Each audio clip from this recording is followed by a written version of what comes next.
Hey, Hello, everyone. we are live. Okay, Hi, great. Justin. Hello, Chris. How are you? I'm good, thanks. How are you? Good. I'm surprised and delighted to be here. I appreciate the invite. It's been a while. Too long. It's been too Yeah, long. it was a bit of a last minute decision, wasn't it? Yeah, I didn't really have much going on.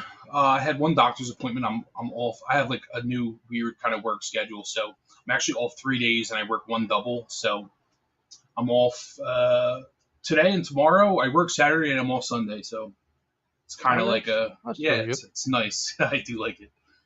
Yeah. So, do you work like longer hours over the 4 days that you're working, the same kind of way I Yes. do? Yeah, I make up the hours exactly. I work the same amount of Yeah. hours, just less days. It's kind of Oh, okay. nice. I That's hope it pretty stays this decent. way. Knock on wood. Yeah. Yeah, it's not bad.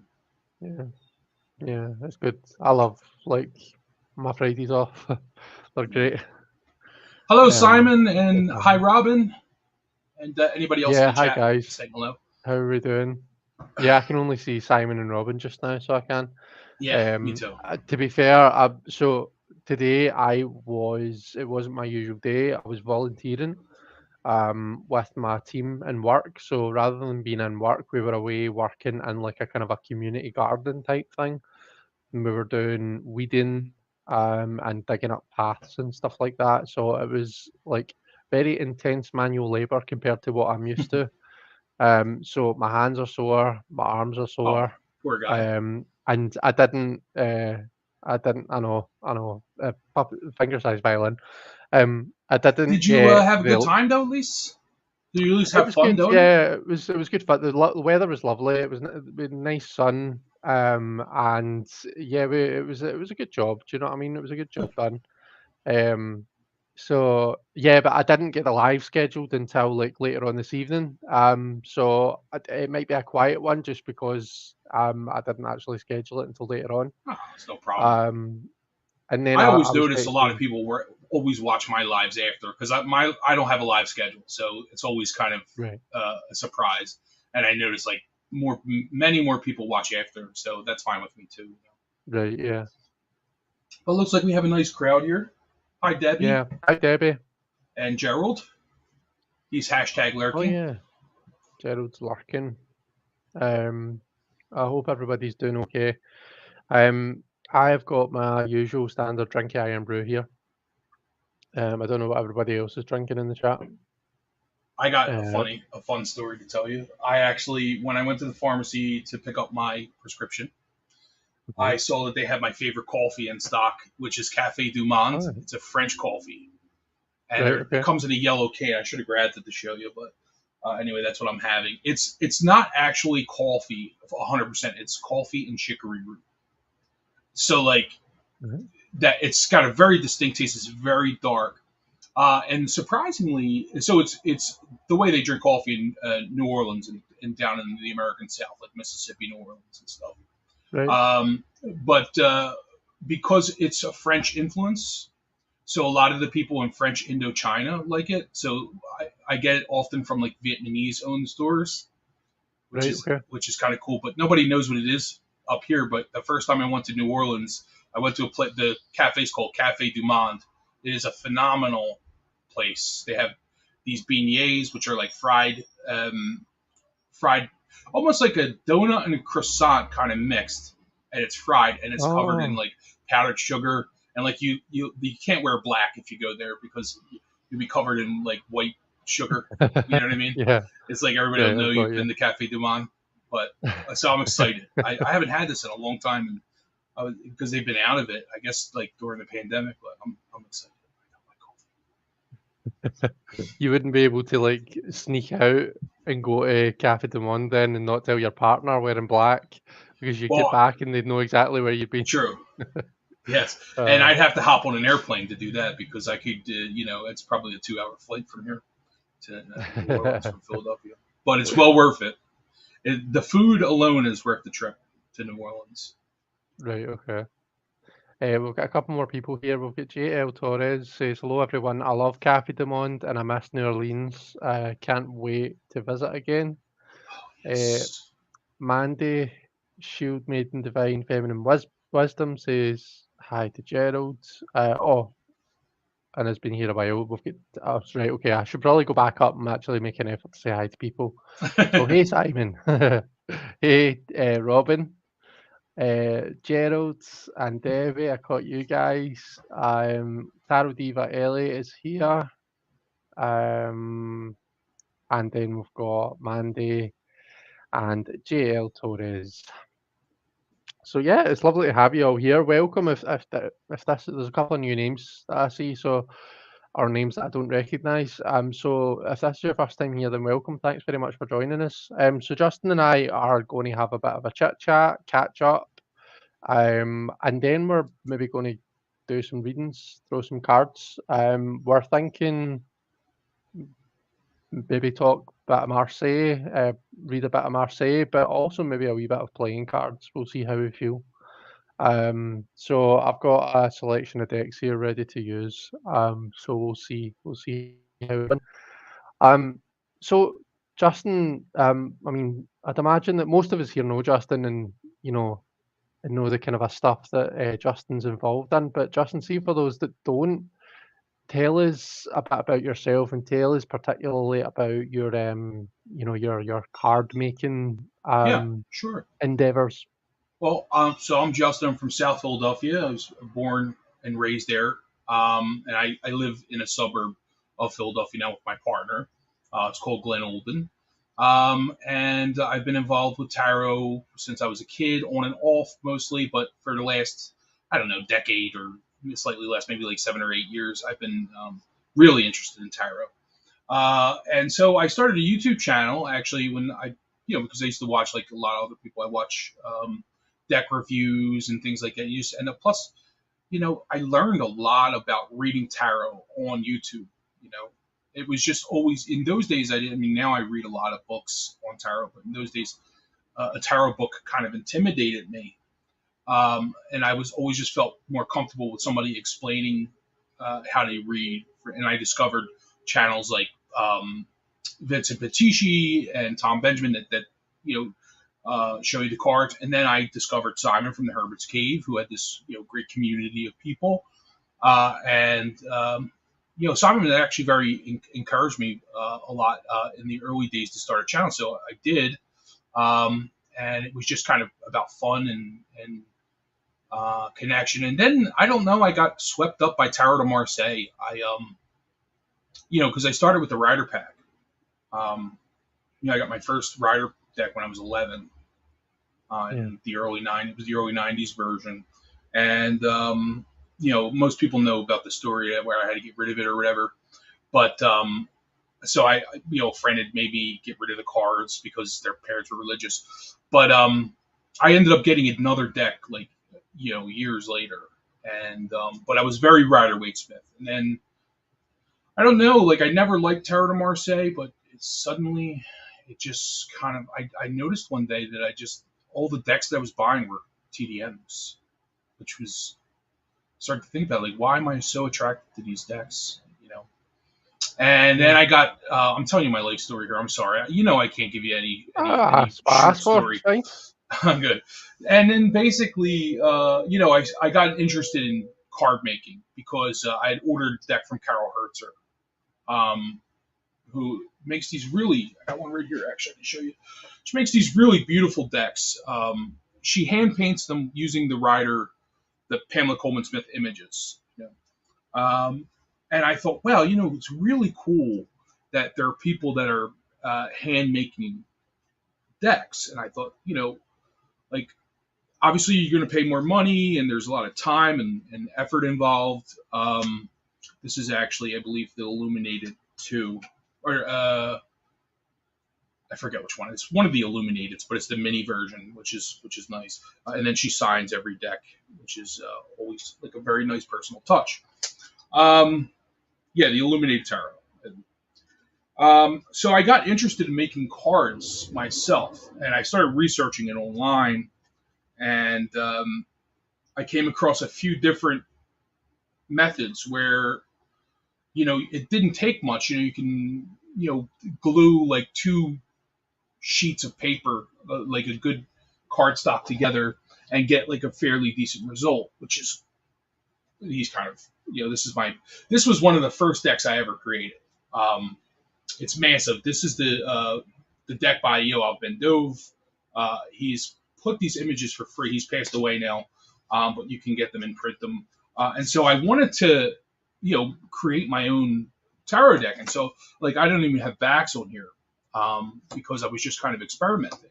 So what I did was I got a sheet. I can't remember the name of the company, but it's like 70-pound linen cardstock or 67-pound. It's cover like a cover with a nice linen finish, and the type of paper really doesn't matter. It's really the density of the paper.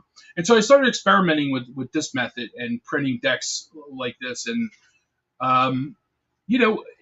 like really good results. Like I would still use this method. Like if I want to use a laser printer and print out a deck for myself really quickly. Like this is a really good method to use. And so, but I got really swept up in like the whole history of card making and the whole process. And so I started tinkering, and I've always been slightly interested in printing. Like I've always had somewhat of an interest, having worked in like various print shops and stuff as a kid. And then Agnes from Cartogram came along, and she put up some really amazing videos of her workshop of the the card making process. And I got really very emotional watching it, actually, because I felt so connected. It was so beautiful. She had like this really nice music. And so I started exploring like how it was actually done, like how card makers actually made the paper. And it wasn't really easy to do because there's not a lot written down about it. We don't really know much. You have to really dig, And card factors today, they make they keep their methods very secret, So it's really you really just don't know. But anyway, long story short, Agnes came along. I started noticing Sullivan Hisman was making cards, like sort of in the traditional method, and so I came across these, like art journals that had the process, and I just spent 2 years exploring, like, really just tinkering and printing and pasting. And this was also one of the first decks I made. So this was the first of the printed version, which you're pasting the cards, and so you can see the colors are very muted, and I just have my simple logo on the back. But the French, they made cards by pasting two fairly thin sheets of paper to a middle, slightly thicker sheet of like what is it called? Cartridge paper, some would call it. And it's not really available much here. You don't have to use cartridge paper; you can use anything, but you just have to tinker and experiment with different paper combinations. But so I really liked the results. I mean, like I felt the cards, and I was like, wow, this is really feels like the real deal. And so it just, I don't know, that's how I developed the current method that I used. As far as my channel, my interest in tarot, it's just been pretty spontaneous. It's like what I'm into, whatever I'm into at that time. It just so happens that Tarot de Marseille and card making are like my main focus. And of course, I can't not mention Shel David, my friend Shel David, who is the artist who does the images, and we become a great friend, and we collaborated a lot in the early days and ideas, experimenting with different pastes, traditional wheat pastes and methocellulose and old bookbinding methods. And I came across a channel called Das Bookbinding, DAS. It's, I believe, Darren Schneider Bookbinding is an Australian fellow. Really helpful in terms of like paper crafts. So yeah, that's it. And sorry about that, but I had to get that's out. okay. So that's pretty exciting. So Simon says he remembers our 3 a.m. chats. Definitely, Simon. Absolutely. You were always going to work, and I was still up as usual because I still am up. So feel free to message me. Sorry. Robin's asking, is there a particular term for a card maker? I just say card It's not maker. cardiologist. Cardiologist is someone that works with Um, the heart, but yeah, like a car. You know, I don't know what the official. There's several. There's more than one, but mhm, I mean, I just think card maker. But cartier would be the French word. cardiac, right, Cartier. Cartier. That's what you see right. the old documents. So they were cartiers. But most of those Right, guys were okay. printers. They were book buying. They were printing pamphlets, books, things like that. So Yeah, it was a that's mix. pretty cool. Hi, Emmy. Um, so what I was going to ask, Justin, so how do you, so obviously that's a like a lot of involvement and a big kind of a meaningful journey with cards that you've had. How do you find that your kind of a reading style has changed from before you started making cards to now? Like, has it changed at all? Has it had any kind of a Yes. like noticeable impact? Yeah. Well, I don't know if it directly has to do with the card making itself. It's a separate art in itself. Card reading. Cartomancy is an art form. That's the way I see it. And it's its own art. But I think like anything else, everything influences it to some extent, and Yeah. certainly like my interest in card making has driven me to research more about tarot and the game of Mhm. tarot. Like the way the game Right. was Yeah. played and the way the card. And so those things, when you learn them, you can't help but influence the way you see your relationship with the figures in the tarot. So in that Right. sense, Yeah. yes, it definitely in an indirect way has changed the way I see the Trumps, especially. Right. Right. Okay. It's interesting. So learning the rules of the game of tarot has Yeah. made an impact on Yes. Well, how because you a read. lot of yeah, because I think a lot of the rules, or I think a lot of the early like tarot figures took some of the meanings from the original cards and applied them to modern meaning. For instance, the Fool is a Mhm. pass card. In the game of tarot, the Fool is rank 0. As no, it's really sets aside from everything else. The Fool is a wild card, and then you have the trumps, and then the minors. But knowing that the Fool is a pass card, sort of fits anywhere. That kind of lines up with what you would read in Rachel Pollack's book about um, the Fool and how the Fool can fit pretty much anywhere. It also kind of coincides with like all the squabbles and arguments over the position of the Fool. Because you had like in the early days in tarot, in modern occult tarot, you had all the arguments. Oswald Wirth and Wade. They all wanted to put the Fool in a different place. Some put them between Judgment and the World. I believe that was Wade early on, and then he changed it. Some put them at the beginning, some put them at the end, and it's kind of Yeah. like that's the Fool. It's capturing its own energy, and that energy existed even in the game. Because the Fool could trump any card. I mean, no matter what it is. So, well, what's Yeah. interesting about that is that, like, if you look at some Fools in like older decks, sometimes the Fool is number 22, which would make it the highest ranked card. But is there a difference between a card 0 that sort of or a card that has no number that trumps all other trumps, or is it just something that um, is it actually like higher? You know what I mean? Like there's really no difference between 22 and 0 if you think about it, because at Mhm. 22 he outranks all the other cards. So Yeah. No, I know what you mean. And it yeah, makes sense. The fool is that kind of a it's that motivation to take that jump, to take that leap from, if we're thinking about it as the fool's journey, it's like the journey through all the cards, isn't it? So it's that kind of a, I don't know if impetus is the right word. It's that kind of a momentum. It's that push that that the seeker needs to go from one card to the next to the next to the next. That's yeah, full energy. That's kind of a that's making that happen.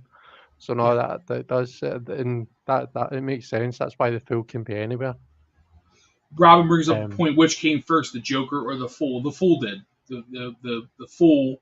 The Joker, I think, was invented like by a social club, a guys in a social club. Uh, I don't know the exact year, but it was in the 20th century, I think. mhm. Probably again though, like years ago they thought, oh, the Fool was related to the, well, actually they thought that the Joker probably was derived from the Fool from the tarot, but we now know that playing cards predate tarot. We know Yeah, that they came first, and then tarot, the trumps were added to it. But if you pick up an old tarot book, a lot of them will say, tarot that playing cards were derived from tarot. You get that a yeah, lot, um, and so that's why you have to be careful too when you're reading books, because like especially older books, like the thing with tarot history is it's constantly changing all the time. There's stuff like so much of it is always wrong, and it's more or less the idea of um, not so much being right about something, but like slowly moving out of error. That's sort of what the history of tarot is, and so that's. But the point was, now we know that the Fool predated the Joker.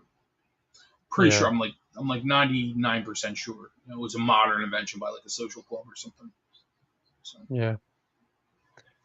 This is just because people I thought about it when you mentioned this, and people, I think Simon's mentioned Scylla's deck. So in the Shimmering Veil, which is a deck by Scylla Conway, she has two fools. She has a standard fool, which is numbered 0. You can't really see this actually because of my lighting, which is absolutely shocking. Let me see if I can do something about it.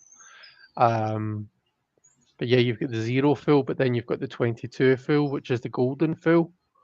And the only real difference between the card, well, there's the colour difference, obviously, but this fool's reaching, I think, for a butterfly, whereas this fool is reaching for it's the multidimensional lattice of consciousness, which is kind of what this deck is based around. Um, so that's an example of a deck that has both. It has the full at 0 and at 22, so you can kind yeah, of take your pick about where you want them to be, yeah. or Wow, have what a both. beautiful deck though.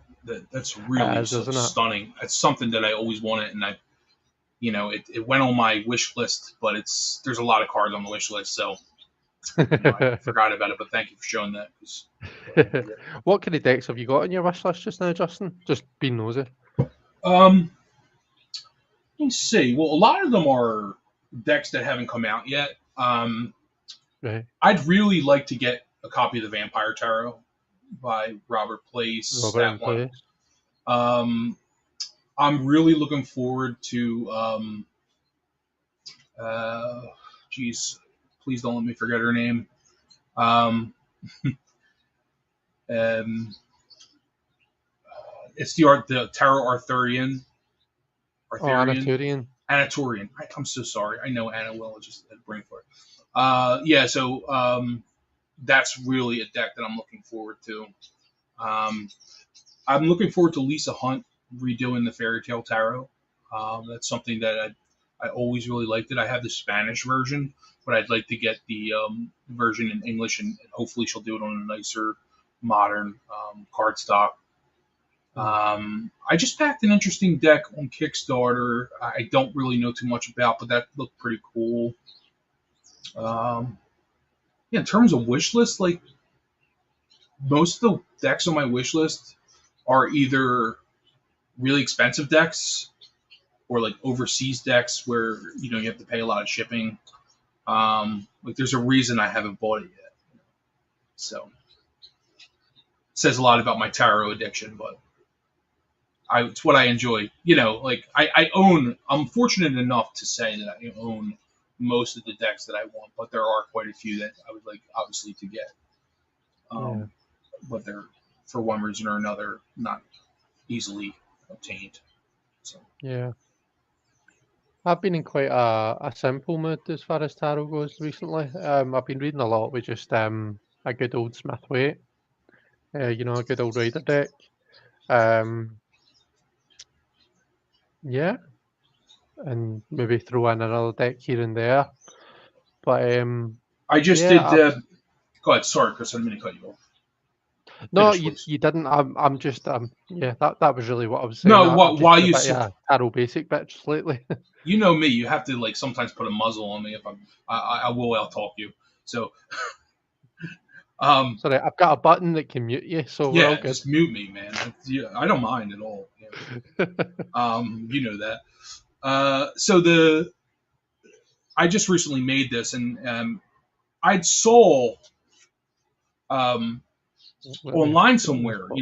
these rider images in just red ink, and it's on like Right, traditional cardstock. And so I actually been using this, and I pulled this to read with today. But I just like the simplicity of it, and it has a very kind of old school feel, right. like a very vintage feel. But Mhm. yeah, and I also have it in black too. And I just put I tend to like these blacks. It's from the Karaja Nice. tarot. Um, and yeah, I mean, just put like whatever backs. But I, Is I that just tried the it. majors you've got there, Justin? Yeah, Oh no. just the majors and a couple. Well, there's I put like a couple of aces. I think Right, just nice. to make it interesting. But this was an experiment, and it came out really nice. I mean, it's a little deck. It's about the Hmm. size of a like the length of a playing card deck, but probably slightly narrower. So Right, right, okay, yeah, but I've been okay. enjoying. I always get pulled back to the rider images. Yeah, same. Cool. Thank you for sharing that. Yeah, of course. I'm going to go down the comments because I don't want people to feel like I'm ignoring them. I know sometimes when I've got a guest on, I'm rubbish at keeping up with comments. So I'd put a link to Justin's channel.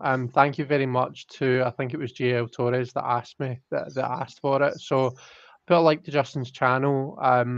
Justin's got loads of amazing material on there regarding TDM, Tarot de Marseille decks. I think you've talked a bit on your channel about the card making process, haven't you? There's also lots of really, really good interviews that Justin's done. He does a series called Titans of the Tarot. And it's one of the series on TarotTube that I can go back and watch and watch and watch again. In fact, I very recently, and only in the last week or so, rewatched your interview with Rachel, which was your first Titan Yeah. of the Tarot, I believe. So that was really good and really enjoyable. So yeah, and you've had Anna Turian on recently, haven't you? Yes. Yeah, she So was one of yeah, the and last ones. Yeah. yeah, and I think you touch a wee bit on the Tarot Arthurian, which is what you mentioned there, um, don't you? So I would encourage everyone to check it out and Yes. definitely binge watch it if you haven't done already. I think someone asked a question. Now let me see if I can find it again. Gerald says the Fool's nice after the World. Robin says the Fool at 22 is interesting because 22 reduces to 4, which is the Emperor, but I can't find a connection there. It's something to ponder, though, I suppose. The Fool Well, represents that the beginning. Sorry. well, I was just going to say Mary Greer's, her life card thing. Your Mhm. soul and personality card. She actually, you count the fool as 22. So it factors in that way because neurologically it won't work as zero. Mhm. Yeah. I suppose I forget what the terms are. Uh, Rachel talks about it in a sample reading that she's done in a video. Uh, it's two psychological terms. Is it the Cynics and the Eternus or something like that? Do you know what I'm talking about, Justin? Wait, the cynics and the It's like who? the eternal child and the old man or something like Oh that. yeah, And you can yeah, kind of a look at the fool and the emperor. I think really it's the fool and the hermit, but you can look at the fool and the emperor in those terms. So I suppose kind of a for um sure. Yeah, I mean, uh to get anywhere, you have to be you start off as the fool, so the fool kind of fits in with any of yeah. those cards. But yeah, I see what you're saying. Yeah, but it's an interesting point, Robin, because they aren't two cards that necessarily immediately go together. But then, I mean, when you think about it, neither are a lot of the pairings in my opinion. For example, the Moon and the Hermit. Wait, is it the Moon and the Hermit? Am I being an idiot? Yeah, 18 and 9. The Moon and the Hermit, I mean, it's not immediately obvious that they two should necessarily go together, I wouldn't think. I suppose they're both about going within, mind you. But yeah, it's interesting. This is Um, one of the things that really impacts, like you asked me earlier, like my view of the tarot changed. I was just saying this to somebody else the other day. For me, the death card is an extremely important card in the trumps.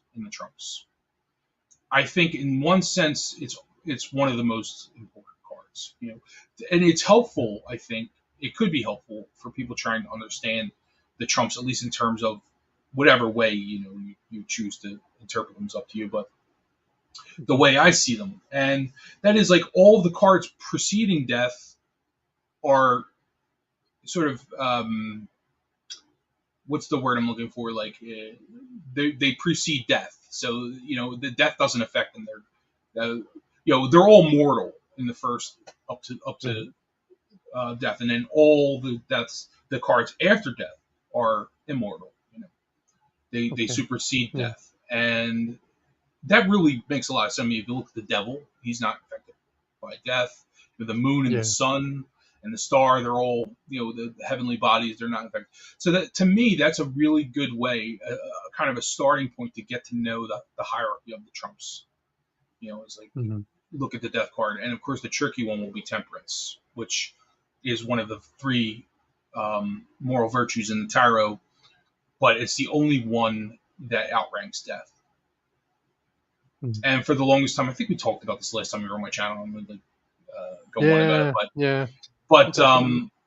yeah, like temperance. There's something divine about temperance. I think that's the It's an point. angel, isn't it?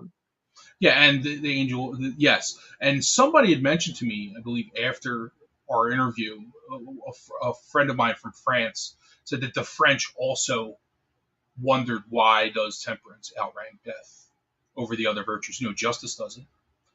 But if you Mm. think about it, like it's not always necessary to get you have to sometimes accept injustice. Um, and also like strength or aggression, things like this. It doesn't have the divine status that temperance has, which is you know being using your brain, really balancing things out and really using your mind. So that's the way I piece it together. Obviously, there's not really any way to know. There is a book by a friend of mine, Russ Caldwell, who runs the Tarot History group on Facebook. Mm. He's one of the. You'll see his name attached to all the big tarot history books, but he wrote a book with two essays called Tarot in the 16th Century or 16th Century Italy or something, and you can read two different interpretations of the trumps. Like it's actually the only document we have from that period that looks at tarot as a moralization.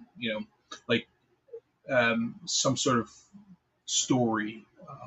You know, so it's really helpful for historians and stuff, and that's something that it's Yeah. available, I believe, on Amazon.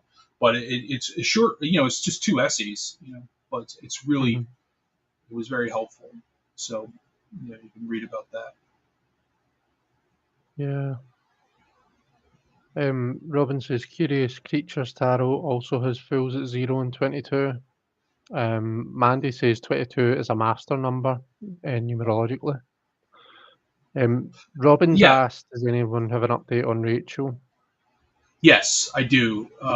Rachel was recovering well. From what I understand, she's out of the woods. I believe she had like some sort of infection. And the last time I spoke to Jesse, Jesse had told me that she's recovering. She's getting home health care, so she's hanging in. As far as I know. The thing with temperance, Robin said, temperance is immortal because it's an angel. Yeah. Anyway, I didn't get to finish the story. The lady said that they added Sorry. wings to the temperance to make sense of that. That's why temperance has wings. You know, Right. But then you see Justice sometimes with wings too, but I think that's a chairback. I really think that originally it was one of those chairbacks and they were converted to Right. wings, but who All knows? right. Okay. Yeah, Probably just by mistake to begin with. yeah. Probably Well, someone looked at it and thought it was wings and made it yes, wings and exactly. Yeah, yeah. There's a um special emphasis on temperance. I don't know exactly what it is, but there's some kind of divine nature to it. I don't know what yeah. exactly it is. Um let's see. Robin says I've got a black and white Smith deck. It really makes you appreciate her line work. I also got the Bollywood Tarot from Marco Benedetti, which is a psychedelic coloured RWS. Simon got the 1909 this week. It smashes everything before it out of the water. Love it. Is that Conrad's 1909, Simon? I'm pretty Really? sure it is because we were Oh, I talking thought he about was.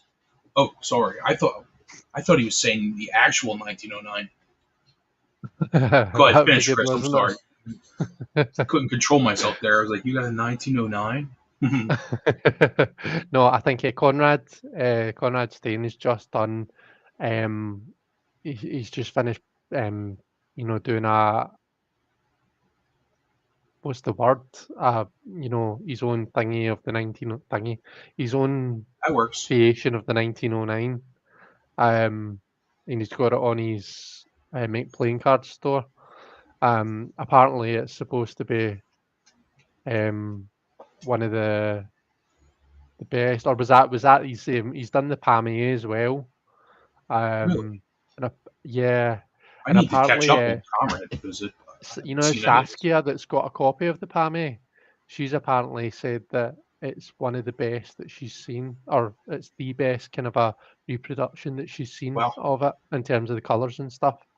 Um, so yeah, Oh, facsimile but is what Simon said. Yeah, yeah. aye, Very cool, man. That's great. So the study deck for Tarot Course was also like that, but that's a 1910 though, isn't it? The study deck. I'm not really sure. That was Kenji's. I know was it's it? a PMA, but I'm not sure exactly if it's 1909 or 1910. This is the 1909 I have. Right, yeah, And it's actually I never use it, but I like it. I do like it. Um, the yellows seem very high in them.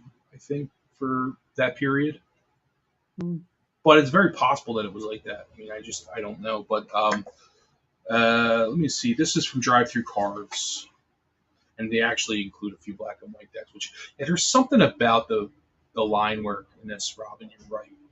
It's just um, it's her because we know we have the lines from her. There were various different colors. Um, but yeah, it's like something special about it. But yeah, not bad. It's not a bad deck. I tend to like Gerald to says Antwerp. Um, put a muzzle on uh, looking forward to hearing what Conrad has to say. Yeah, did you know this, Justin? Conrad's going on Simon's channel on Saturday. me. I had no idea. Um, No, I'll have to watch yeah, that. so Simon's interviewing Conrad on Saturday, and it'll be Cool. his first appearance. Yeah, I'm really looking forward to it. I'm me hoping that I'll too. be able to watch it at the time, like in person, rather than just catching up later, like I usually have to do. But I'm really excited to hear from Conrad and find out more about him and stuff. I know the sound of his voice, but only because he likes to send. He likes to. It's like his way of communicating. He sends people voicemails all the time. Oh, He right, has a okay. very strong South African accent, but other than that, I know nothing about him. um, That's exciting though. He's creating. He's doing a few because I did see his. He did like a vintage looking tarot, which is all my. I want to get it the next time I order from Make Playing Cards. I'm gonna have to order it, but now I may yeah, wait because I want to get that one. I don't know if it's released yet or not, but that would be really cool to have. He's brilliant. I really like Conrad. Yeah, yeah, his work. So, yeah. Seems like a nice guy as well. yes. So Robin says Death at 13 also reduces to 4, the Emperor, so go figure. I can totally understand the Emperor and Death being together completely because like And you've got to, for me, I've got to think about the Empress in there as well. So the Empress and Death, like 3 and 13, life and death, and then the Empress and the Emperor, like it's that kind of a creation and then control, creation and molding. Do you know what I mean? Um, so the Emperor and Death both have kind of a similar energies. Is that the right way to think about it? No, they Yeah, probably don't, but they both have a similar relationship with the Empress. Is what I'm saying. yeah, that's Um, really cool. my friend That's a Robbie's here. constellation too. Hey, Robbie. Yeah, is that? I think that's what Robin was saying. The 41322. Hey Robbie, how you doing? He says hopes everyone is excited for Friday tomorrow. Um, Justice feels like a mortal concept rather than a celestial one. Yes. Um, I mean, I suppose it depends on. See, I think of justice as, and this is maybe I'm maybe wrong in doing this, but when I see the justice card, I don't just think of like mortal justice, human Yeah. justice. I think of like all all laws. So like the laws of physics. Do you know what I mean? Newton dropping the apple. Do you know what I mean? Gravity. That's justice because that's a cause and Yeah. effect relationship. That's a. Do you know what I mean? So I think of everything cosmic justice, like as well as just like that human idea of justice. Um, so yeah, But even that's kind of I, physical, though. It's physical, like in the physical, maybe. I don't know, but you're yeah, I right because suppose. I thought the same thing when he said that. I agreed, but then right after I was like, well, in the great grand scheme of justice, you're right. You know, Yeah. Robin says Conrad helped me maneuver NPC when creating my first deck. He was very helpful and encouraging. And Simon says he's a great guy. Excited for Friday. We have a long weekend. Yeah, true. Um, Mandy says the Emperor with the Empress and the Fool would go together. And then Robin says, except Chris, the Empress and 12 would draw a comparison between the Empress and the Hanged Man. A pregnant pause. hmm. Um, yeah, see that I suppose that was my point that I made at first was there's a lot of kind of a you've got to really think deep about the parency, like the groups. I feel as though you've got to think deeply about them to find similarities between them sometimes. Some of them are quite obvious, and then some of them are just you've got to stretch it a bit. I feel, but Yeah, anyway. So Justin and I were talking about doing some what time are we even on? We're in four quarter to forty 10. five on my clock. I know. I'm sorry. I talked everybody's ears off. No, no, not at all. But we were talking about doing some readings. Um, do you want to kick off with some readings, Justin? Sure, I'm fine with that. It's been a while since I did live readings. Cool. So I thought it might be fun, might be, um, if to get us warmed up and to get us kicked off, why don't we do a reading for each other? Okay, Like, so I'll sounds ask good. you a question, and if you've got one, you can ask me a question. Okay, And we can read for each other to get started, and then we perfect. can. So, and whilst we're doing that, everyone in the chat can come up with all their amazing questions Okay. and pop them in for us. Do you want to So do let me. like a 3 card pull or Yeah, I mean, whatever, three whatever card? works for Okay. you. Yeah, I've been using a lot of very much lately, and I got this from Masha. I've been using the 3 cards and then the do and don't do. I really like that. Mm, It's kind of a yeah, short Celtic cross. It's like it hits yeah. just the right amount of information. So So I've been thinking of a question, and I think actually the question that I've got will be quite suitable for that actually. Um, So I need to kind of set it up. I need to give you a bit of the background okay. first. So basically, in work just now, I've been working on a kind of a project thing, kind of a behind the scenes. It's not my main work, but I've been doing it and it's been getting me noticed. It's been kind of a up in my profile. Do you know what I mean? It's one of those things that I'm doing more to build my profile and get myself noticed and stuff, get the right people knowing my name and that kind of a thing. As opposed to furthering my technical capabilities, that kind of a thing. Um, so more of a profile building thing than than anything else. And I feel I've actually done. I feel as though I've done. I'm quite proud of myself with what I've done so far. I feel like I've done a good job. But my question is like, what can I do to build on that? So I don't want to just like once this project is done, fall back into the crowd and be another, unnoticed number. I kind of want to keep up that momentum, and almost like kind of I use what I've done to build on my career. Yeah. So what actions can I take to put myself in the best position, or Okay. So to so kind of the build on that? the project is you're learning a set of skills, right? The And project is I've been working on a big change that's been happening within my department. okay, And I've been kind of a helping out with it and stuff. okay, Um, and you're getting noticed by the big wigs, pretty yeah. much. So how can I kind of continue to build on that? Okay. I have to riffle shuffle this a little bit because it was in order, and I don't know. I just want to read the 1909. I never read I've with this. started when I'm reading now. I've started like fanning my cards out and then picking, like selecting 3 cards from within the deck rather than just taking them from the top. True. So I'm not as fussy about, funnily enough, about That's a good idea, riffle actually. shuffled anymore. Yeah, that's a good idea. Okay, we'll do that. Okay. Wow. Of course.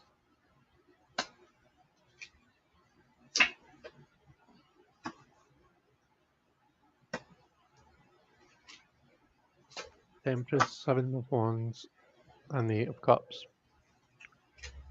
Okay, let's do the do.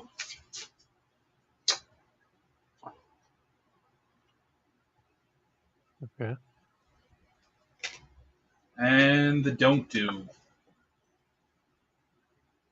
Okay, that's pretty good advice. I mean, okay, so let's see how these piece together. So what can we do? Obviously, you want to keep a balance going. Temperance is all about balance. Um, you don't want to go overboard. You want to take all things into consideration, but don't go overboard. Don't let your ego or your will to succeed kind of affect you in a negative way. That's what I see temperance being. And then you have, of course, the 7 of Wands, which is, anytime you're going to do really well in a group setting, you're getting noticed by the bosses. People could have a tendency to get jealous. They may come, it's just human nature, really. People have a tendency to get jealous. So, this is where temperance plays in. I think temperance is a key in kind of dealing with that jealousy and just being very almost like being a politician. You got to be careful. Office environments can be really, really tricky sometimes, and you have a gifted personality. People tend to. You're not a very divisive figure, Chris. You have a gift with people. You're very friendly. You listen to people when they talk. You have a very good and strong character. And so I think that that's something that will benefit you. The 8 of Cups is not so obvious to me. I don't know if that means, like leave your emotional baggage behind when dealing with this. Don't, when you walk away, just like don't take it personally. Just do your job, be professional. Um, you could tell me what you think that means after we talk a bit, but that's just kind of what I'm feeling. So you have temperance. Maybe it's the balance between the emotions and the kind of dealing with the maybe not attacks, but when people get jealous, it's a natural competition almost. I don't even want to call it jealousy because in a work and office environments, kind of they really like facilitate that almost. It's almost the nature of it is competition, and with competition is competitive people are often a little bit jealous or envious. So just be Yeah. careful. And I would say the key thing is temperance, which is funny because we were talking about it. Your advice card to do is the Queen of Wands, which of course, like I was saying, you are a very charismatic guy. People like you. I don't really know anybody that doesn't like you. You're a very friendly, good person. And so I think just be yourself, be the good person that you are, and do a good job. You know, that very much the Queen of Wands energy. Just do what you're good at. Continue to get along with people. Don't make any unnecessary enemies. Just be yourself, and you know don't don't let people see you be cutthroaty. Not that you would do that, but like don't come for people's heads unnecessarily. Just be your good self and avoid doing anything that is going to make enemies or getting involved in these kind of little wars and stuff with people and just sometimes like in that situations like the least you say about it the better to people. Keep it to yourself and just do what you're supposed to do in terms of your other coworkers. What do you think about the Eight of Cups? Well, first off, what do you think about all the cards? Let's go from there. Well, thanks very much for the reading. I think that was pretty amazing. It really rings true. Um, in terms of the cups, there's two kind of a things that I can think of that it might be saying to me. So, like, my question is, how do I kind of continue to, build on that momentum and build on what I've done? It could either be saying, well, you know, like follow your heart. Like the Eight of Cups for me is about knowing when something is kind of a missing, following your heart, that kind of a thing. It could be saying when an opportunity comes up, just kind of a follow your instincts and that kind of a thing, and go for it. Equally though, what it could also be saying to me is when this project is done, walk away from it. Don't Yeah. keep don't keep being involved with something that's already put to bed that doesn't need any more work. Don't keep hammering away at something that when you don't need to, because you're just going to be for in my experience, when people do that, you become the whatever it is. Do you know what I mean? The whatever that project is, say it's project A. Once project A is done and dusted and it's a done deal, if I keep hammering away at it still, then I forever become the project A guy. And that's all that Yep. people will know me for doing. Whereas I need to know when to walk away from that and when to kind of walk like come up against new opportunities, that kind of a thing. Yeah, that was my first actually like when I pulled it. I was like, I wonder if that's the case, but I didn't want to like take a guess at that because I wasn't sure of the particulars. But yeah, that makes a lot of sense, and it was like my first thought was like, walk away when it's finished. Don't take anything Mm. with you. You know. And how about the Queen of Wands? What do you think about that? Queen of Wands as your action card to do. You know. Yeah, the Queen of Wands for me is about confidence. Be confident in myself. Know my worth as well. Yes. I'm very, very like to a point where it's ridiculous. I like to be modest. I don't really like to brag about myself. I find it really cringy. Yeah. Really, really cringy. So I do. I don't enjoy blowing my own trumpet. But Chris, that's why you're And such a well liked guy. Because people see that about you. If you were to put on, and I'm not saying you would ever do this, but if you were to do that, brag about yourself. Like, what happened to Chris? Like, what was he abducted by aliens? Like, you're a modest guy. That's why you're well liked. Nobody likes a bragger. Nobody likes yeah, people that that's do true. that. And so, that's what I saw with the Queen of Wands is like you have as an asset, your personality is a very good personality. Obviously, nobody's perfect. We all have our flaws, but you are a very good person. You are. You're kind heart. You are very sociable. You're charismatic, and that's what I Yeah, see. So like the charisma and the charm of the Queen of Wands. That's what she is, but also confidence yeah, too. But she's a the Queen of Wands for me is a bit of a like a diplomat. Like she's very charismatic, but she's also not she's not a braggadocious person. She doesn't have to. She doesn't have to brag because she's the queen. Um, in fact, like there's nothing more attractive than seeing somebody with a lot of power being humble and being nice. That's one of the things that people really admire about other people. Humility.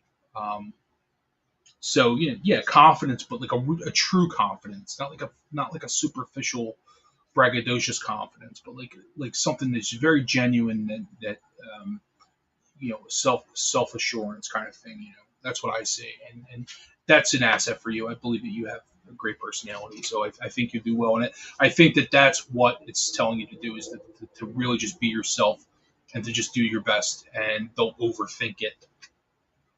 You thank know, you. don't overthink it. Just do naturally what you do because there's a reason they chose you to do what you're doing. Cool. Thanks very much. Yeah. That was a really good reading. I enjoyed that. Oh, good. Um, let's see.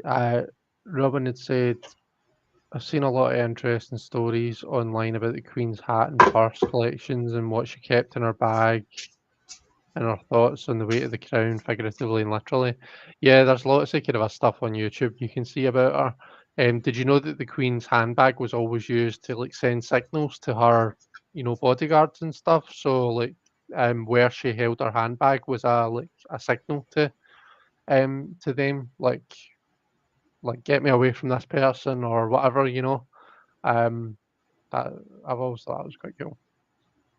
Robin says, my take, although I missed the question, be diplomatic but defend your position. Know when to walk away from unwinnable conflicts. Compassion rules. Don't overthink and overstate your position. Yeah. And it all Regina's ties into here. temperance. The temperance card is key there. Yeah, That's yeah. It's kind of the glue that's holding everything together, isn't it? Regina's here says, hi everyone, listening and working, so I might not be able to interact much, but wanted to say hi. Hi Regina. hey Thanks very Regina. much for joining us. It's lovely to see you. Um, Simon says, consider. I'm not sure what that's about.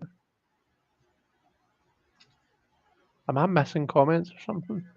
I Um, don't either. I'm bad. I'm so bad at reading this. I considered it Robin, but apparently now if you join the queue, it's a 30-hour wait. Oh wow, yeah. It's Robin saying about the Oh, handbag. The Queen there we says, go. Were you meant to go down to London to pay your respects? Right. Okay, I've got you. That's what Simon was responding to. Um, "What a we've got thing a to guest happen for on the you stage guys, though. around. Like we feel it here, and she's not even our queen, But like, what a thing to happen. Like she ruled for not ruled, but she served as queen for most of most of the people alive on the earth have been alive. Were born during her reign. It's like an era. It's just it's Yeah, amazing. So yeah, it truly is. Um, I said this last week when I was live with Robin. Like, there's a whole spectrum of views on the monarchy and on the Queen and all this kind of a thing, and I'm not really interested in stating positions on that. Definitely not any kind of a royalist. But one thing that everyone has to agree on is that she worked her wee socks off. Do you know what I mean? Right up until the very, very end, right up until the last couple of days, she was working. yeah. Um, and yeah, she loved her country and she loved what she did. And yeah, Tell you the one thing that it's Americans can't wrap their head around is that see we have the the the, the thing that most Americans should be envious about with Great Britain is that you have sort of a figure that holds kind of the pomp and circumstances in a symbolic way in a figurehead. Your head of state is not political, you Mm. know. Whereas here, everything's rolled up in the president of the United States, which changes. It could change every 4 or 8 years. So that's the beauty of the British system, is that she's not the ruler. Like she represents the heritage and history of Great Britain, and the pride of the people and the culture of Britain. And that's what a lot of people don't realize. She's not making any decisions. She her family has given up those rights, generations ago, and she just basically, sure, she lived in the lap of luxury or whatever, but like ultimately her life is not her own. It's a symbolic role that you're born into. It's actually pretty beautiful, like when looking from the outside in. And so, yeah, sure, there's a lot of bad history and stuff attached to it, but my personal view is that she was a symbolic figure, and just it's almost like just a representative of the people and culture. So and she did a really good job, I think, in terms of what she had to work with. So, if you Yeah. didn't mind my sharing that. No, not at all. One of the cool things as well, like not that our country's perfect in how it works or anything, but I suppose one of the good things about how our system works is every single week our prime minister has to go and stand in front of the monarch and explain what they've done. Do you know what I mean? Now, fair enough, that monarch doesn't have any real power or anything like that to make decisions and make changes and stuff. But every single week, without fail, they've got to go and stand in front of them and explain themselves. Um, Yeah, Whereas, like you said, like your president doesn't have anyone that they're answerable to. They don't need to do that. Do you know what I mean? Could you imagine if like Biden or like before if Trump, do you know what I mean, had to go and stand in front of someone and say, "Oh yeah, well this is what I've done and this is why," and blah blah blah blah yeah. blah. Like The mother I of the just feel as country, though it's yeah. like the mother or grandmother of the country. Like you're like you actually have to. Whereas like the president of the United States is almost guaranteed to be despised by half of the country. It's like any given time, and that's the problem. It's you know, like we look back on figures in like Lincoln and Washington with like the same kind of pomp that you do with the Queen, but that doesn't exist anymore. It didn't exist then either, but in history, like looking back in history, it does exist. It's because we need that. Really, we need that kind of in it's in us. It's in our DNA. It's in our collective. Like we need that for a society to function. You need national pride and a sense of community and stuff.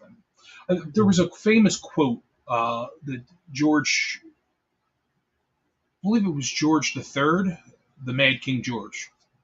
He mhm, said to John Adams, when John Adams was chosen to be the first person to meet the king, after America secured its independence, which was like the equivalent of like Osama bin Laden like meeting George Bush. You know what I mean?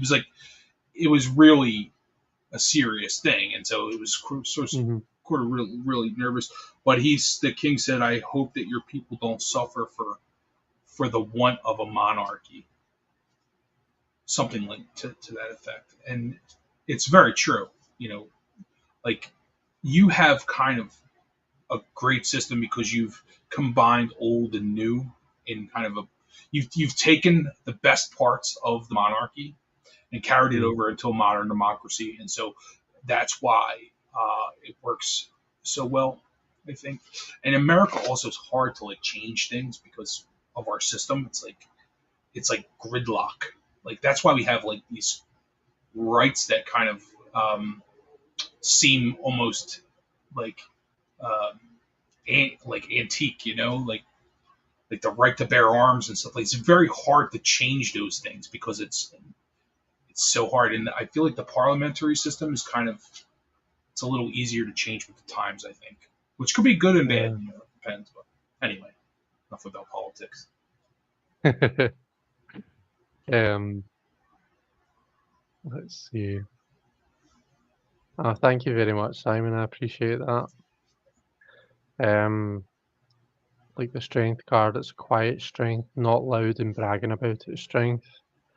Robin says, yeah, if she put her handbag on the floor, it meant get me away from this creep now.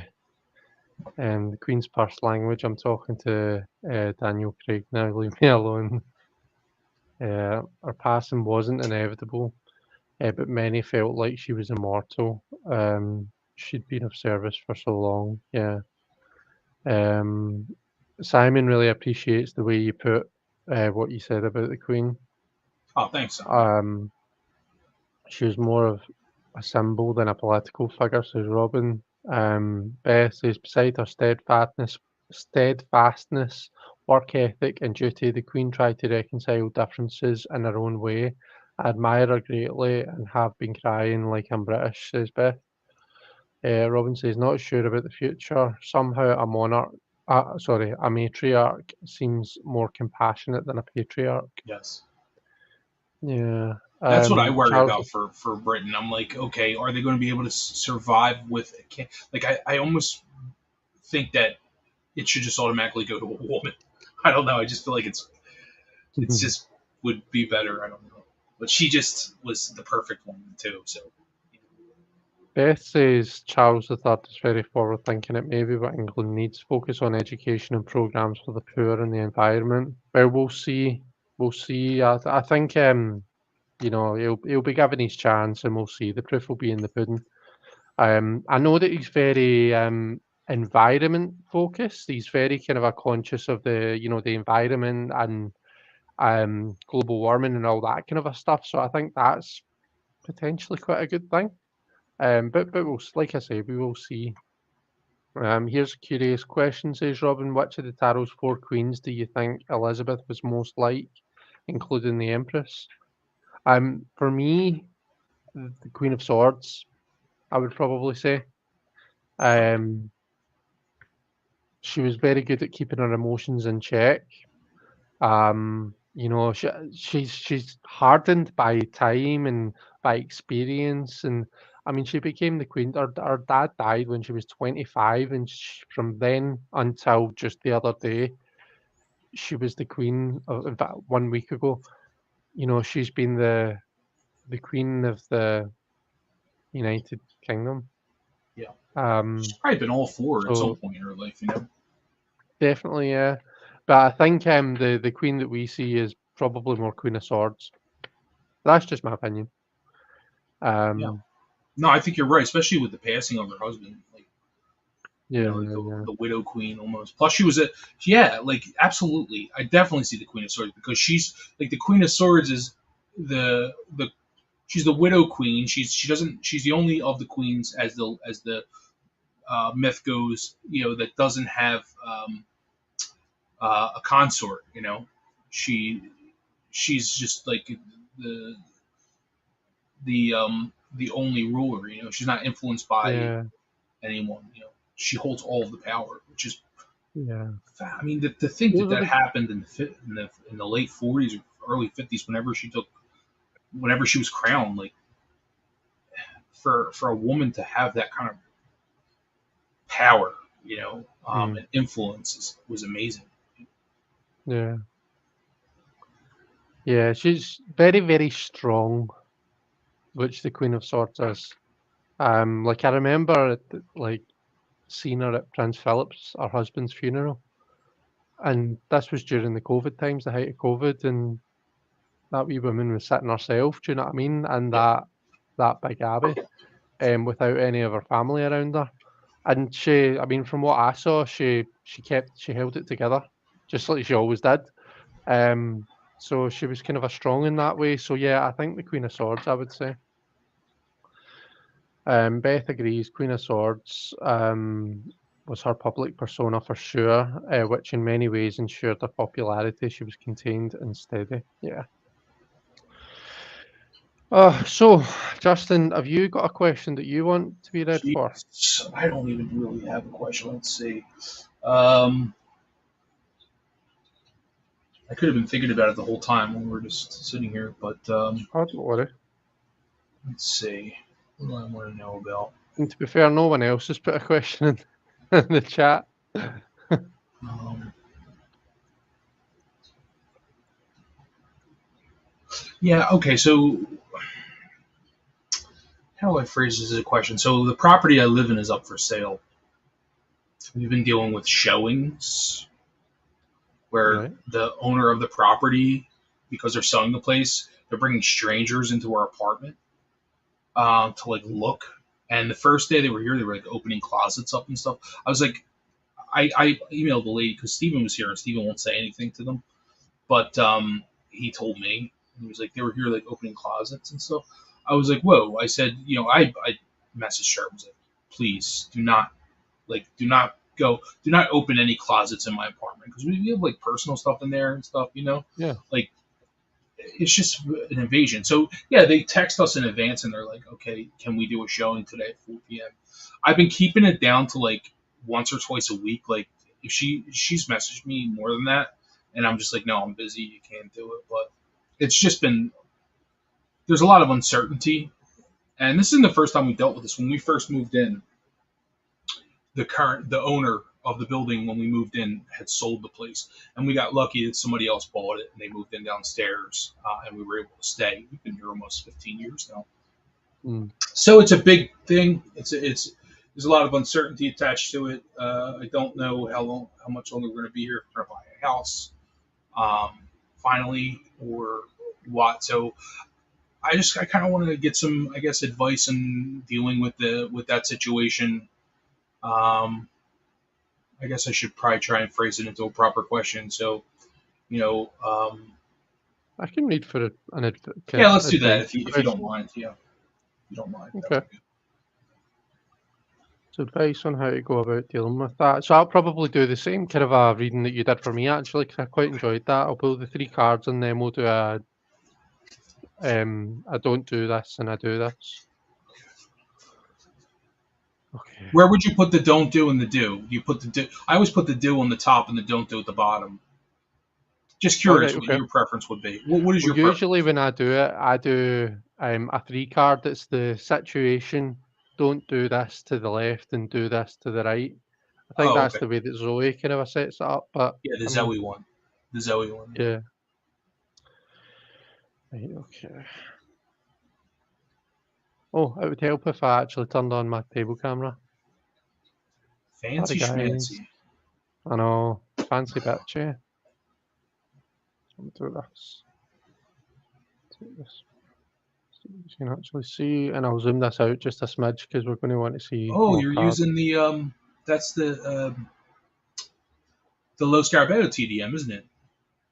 Yeah, it is. Is that the mini? No, no, it's just normal TDM size. I thought Right, let mine me were blue. don't do Yeah, this. mine are blue. It's weird. They must have alternate colors.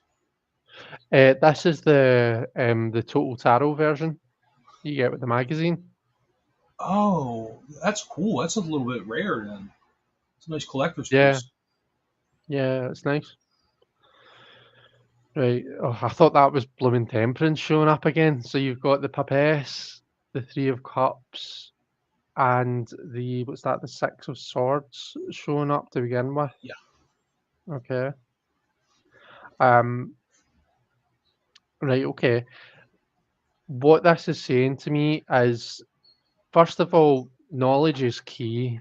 The High Priestess or the Papess is the embodiment of all knowledge in the world. Do you know what I mean? That's what her book represents, and she has all of that knowledge. So that you getting yourself clued up is going to be key here. Advice on how you can go forward for me, what this is saying as well, this is where you start kind of a going on like the apps and looking at different properties that are up for different properties that are up for sale or up for rent or however it is that you want to go about it. Um, Knowledge is absolute key. The Three of Cups and the Six of Swords together is something like it's almost like putting us um so do you see how here I'm looking at the florals, right? And the Three of Cups, it's kind of a unlimited. The florals can grow anywhere, they're growing out. The threes are about growth and expansion and stuff like that. But then in the six, we almost see that coming to a halt. we see the florals being caged in by these 6 swords. So this is like, right, okay, there's some sort of expansion, there's something that we need to kind of call a halt to for now in order to kind of concentrate purely on this situation.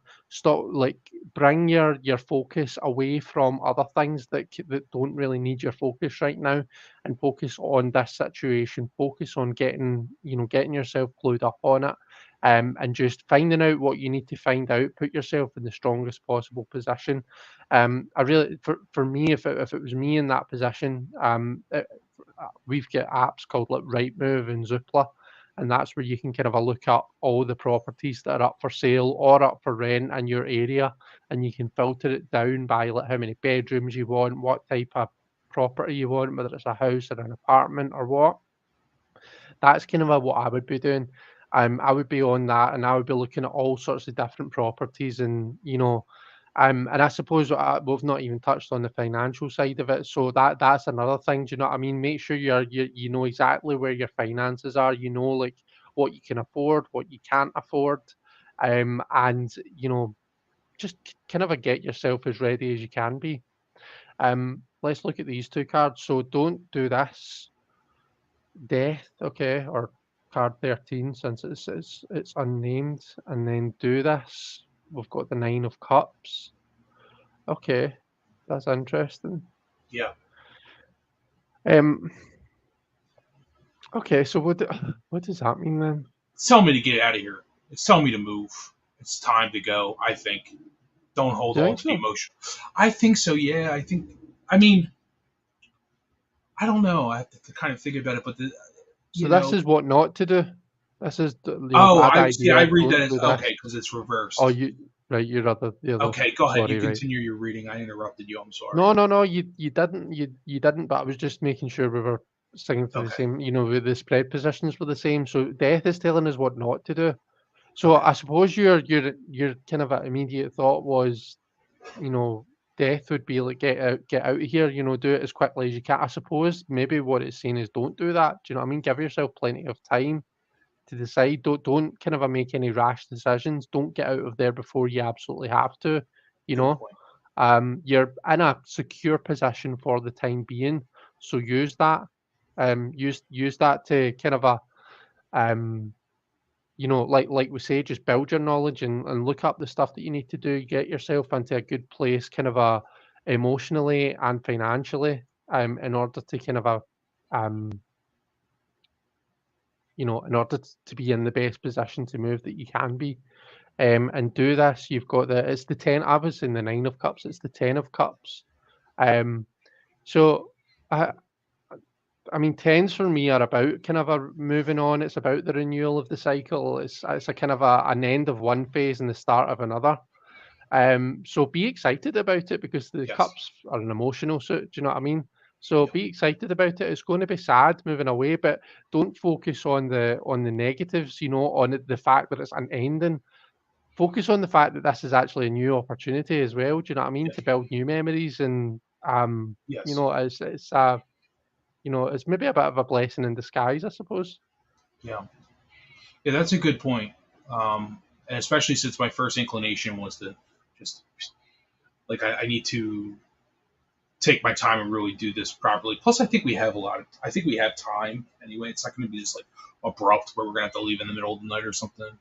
So, but I saw I didn't read Robin's full comment, but he said something about RWS and that I saw the Six of Swords and the Six of Swords in the Marseille. It kind of looks like the boat a little bit. Moving away. Um, Yeah. Ooh, but I think of it as a car, like with 4 tires. I always see it like a vehicle and a person in there, like driving. I don't know, like get in your right. car and drive away. It's Yeah. just funny visually. But yes, I Yeah. think that was very accurate, particularly within Okay. the What research and this could everything. also be saying to you is, this is going to be an emotional time. There's no getting away from that. Moving house is emotional, both from a point of view that it's not just changing your house, it's changing your home. And when we think about the difference between house and home, your home is kind of where your heart is. It's it's where your memories are. It's that kind of a thing. So it's emotional from that point of view, but it's also emotional in that it's a very stressful time, and we need to be careful not to throttle our other halves in the process. So to me, that like when I was talking about, we kind of are reining in, this could be like, just reining in those emotions with rational thought, which is what the swords represent. So just kind of making sure that our heads have control over our hearts, um, at a time like this when things are in flux. Yeah, yeah. So there's a lot to think about with that. I'm going to have to revisit this, think about it. Yeah. Espazio was saying, "Isn't that illegal?" No, it's not. Because they asked my permission. They can't just come in, although they've done that. Um, the first time that the place was up for sale, I remember being asleep and they came in. But I put my foot down. I was like, "Listen, absolutely never come in my apartment unless you have permission." And she wanted to do showings when I wasn't here. I'm like, "No, I'm sorry. I don't feel comfortable with you going into my apartment with strangers while I'm not here." And she was like, "Oh Yeah, well, that's I'm a professional and blah blah blah." No, it's I didn't sign up for this. I pay my rent and I want my privacy. And then they make you feel like you're like being unreasonable, but it's like, no, this is my home. You know, yeah. very stressful. Anyway, I'll Yeah, try I'm not to sorry you're drink going too through much. that. That's shitty. No, no, listen, don't worry. No, But yeah, Robin no, said I'm don't drink sorry too to hear much. you've He been said through he said don't drink too much, and he said don't die or something like that. I don't know. It's like okay. it. All right. Thanks, Robin. Um, JL says, kind of curious as to what the Queen's birth cards were. Oh, that's a good point, actually. I Yeah, wonder. Let me look up her date of birth. I feel like she's got to be like an Aquarius or something. I feel like No, she's the 21st of April, what is that? 1926. Like Libra or something? No, that would be Simon's a Um, Libra. He would know. yeah, October, September. 21st of April is Taurus, actually. Oh, that Taurus makes or, sense. yeah, Taurus or Aries. Depends on, where you consider the cutoff is. True. Yeah, she's right in the Um, end. yeah, but then what would our birth card be? So 2 and 1 is 3, 4 is 7, What year? 8, so 17, 19, 20, 21, 22, 3, 4, 25. So 7, Chariot. The Chariot would be her birth card. And the tower would Chariot be and the her Tower, shower. yeah. Yeah, would be her shadow. Yeah. Um, I felt as though there was something else I was going to say or do there, but it's gone out of my head. I was just working my way down the comments. So yeah, Robin says that's awful. I can see wanting to know the dimensions of a closet for storage, but to have folks linger over viewing the contents feels really unpleasant. Yeah, it's not on at all. Yeah, you know what's funny? Um, It's because we feel like hoarders when they go in our closet too, especially because we have so much stuff in our closets. It's like mm, we feel like hoarders. Steven has his like pop doll collection like in there. We have like all kinds of stuff, and so it's like it's very yeah, personal. You know what I mean? It's like you don't need to know what I I have. know. Like this is the thing, right? How does that person know that you've not running like a dildo museum in there? Do you know what I mean? True, Because they've not exactly. checked your closet to see what's in there. So Yeah, how do they know that what's in there when they're showing a complete stranger yeah. is? I actually Do you told know what I mean? Steven I told Steven we should put our dildo collection on the front table when they come in. We just have them all set up there, and like a It's just sex swing hanging like from the like something from to from. hang your coat on. You should thingy them for the wall. Yeah, Have them like exactly. coat hangers. But like uh, have like funny. whips and like leather harnesses everywhere. With the Just be dildo like, if collection you're just going to sitting fuck there. with me, I'm going to Come fuck with on you. in, come on in, guys. I'll uh, wear like the leather hat with like the whip in my hand. uh, Three of Cups is usually a happy card, be at play. This card looks like a face, almost unhappy looking. I can't help but think of it. I think you mentioned this, Justin. It's encouraging that there's a blossoming flower within the protective barrier of the Six of Swords. And JL says, "Oh wow, Tower and Chariot, powerful cards, and being a Taurus, that all makes sense." Yeah. So, does anyone in the chat have any questions that they want us to read for? Because we are here to read for you guys as well. So, if anyone has a question for the cards, then please pop it in the chat and we shall read for you. Not even pulled any playing cards yet. What kind of playing card deck you have there? It's just a kind of just a normal one. Oh, I like that though. I like the color. It's like off white or something back. Yeah, it's lovely. Do you know, it came with a game. It was Sandy's. It came with a game, Fable 3. Let me change over and show you. It's this. And yeah, Oh, wow. he got it with I think it was like an Xbox 360 game. But these are the backs. They've got a beautiful kind of a linen finish. Really good quality. It's 52 cards there, the full deck. Yeah. And yeah, the courts are kind of a cool as well. Yeah. Oh wow, look at that.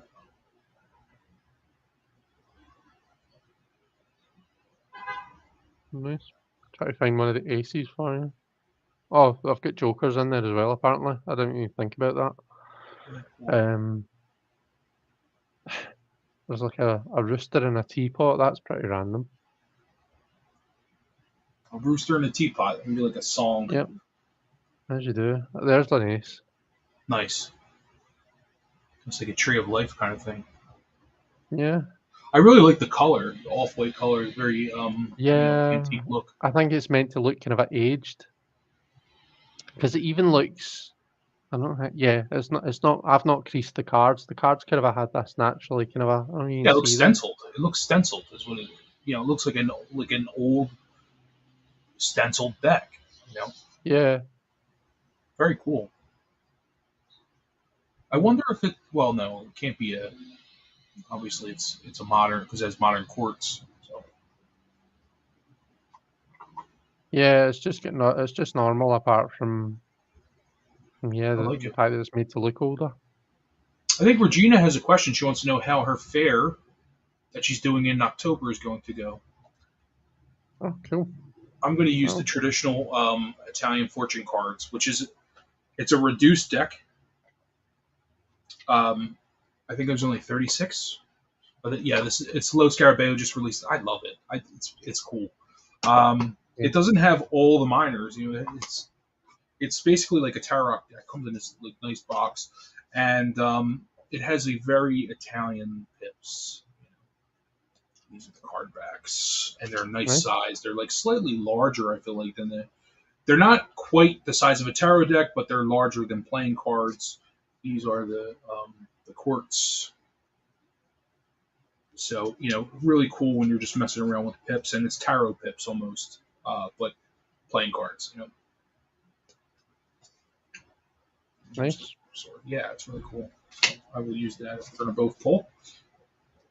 Is that what we're gonna do, Chris? Both pull? Yeah, let's do that. Okay. Let's see what kind of spreads they have in this book. So I'll bring Regina's question back up. So, how's the craft fair I'm doing in October going to go?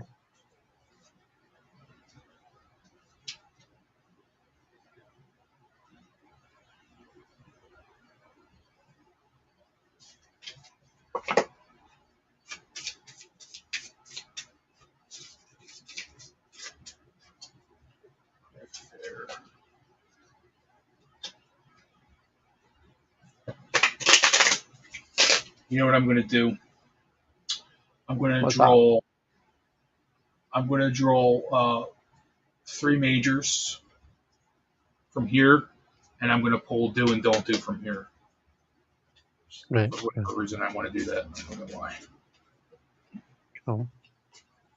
Well, Regina, I'll kick this off then. I've pulled 3 playing cards for you. I feel as though you're going to make a decent amount of money from doing it. Remember the playing cards are a wee bit more direct and talking about your down to earth stuff, so they'll kind of be a bit more blatant and abrupt with you about things like money and hard work and you know, whereas the tarot likes to kind of a dance around these things sometimes I feel. But I think the Ten of Diamonds is telling you that you're going to make a decent amount of money doing it. So that's pretty positive. I'm hoping that makes sense and that you're going to be selling stuff at this because I feel as though there's definitely a good opportunity for you to do so. Jack of Hearts. So Jacks are interactive. Do you know what I mean? They're actually kind of a exercising the element, and Hearts is, you know, it's interacting with people, it's relationships, it's emotions. Do you know what I mean? So I feel as though there's a good opportunity for you to bond with people, maybe even draw in kind of a new client base, new customers. Really kind of give them a chance to get to know your work and get to know you as a person.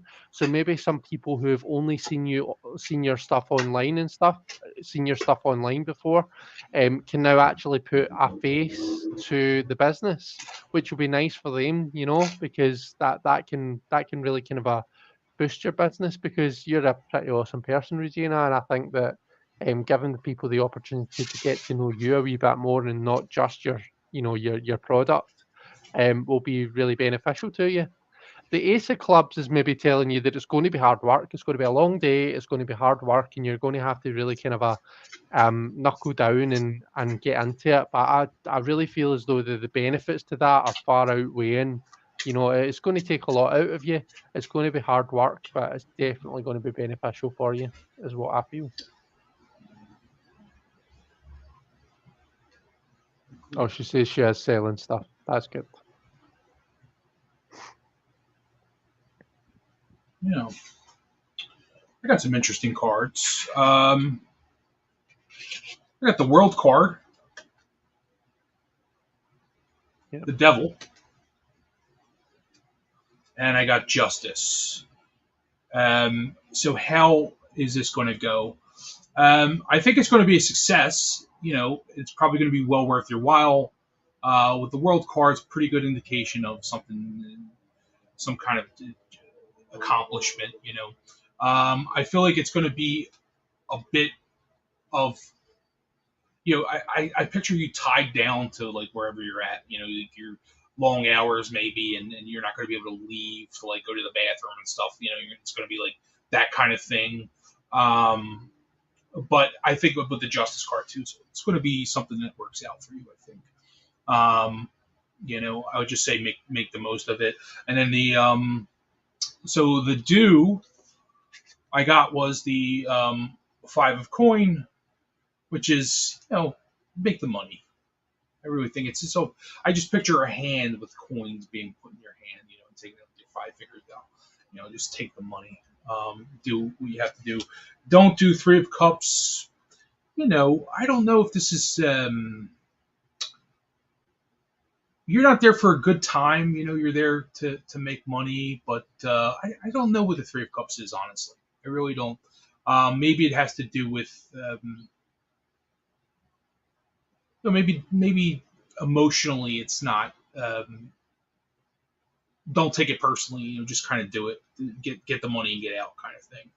I don't know, what do you guys think about the three of cups as a don't do?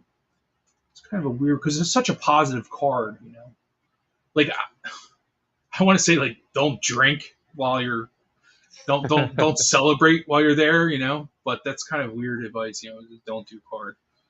What um was your do card again, Justin? the do was the five of Five coins. of coins. Yeah. So Yeah. for me, five is a very physical number, and then the coins, it's like material. It's like just make the money. That's how I feel. And then the don't do is the three of cups, which to me is collaboration, celebration, social occasions. But I mean, as a don't do, you obviously want to collaborate and celebrate and whatever. But maybe there's something that Regina may know that we don't, which is regarding the three.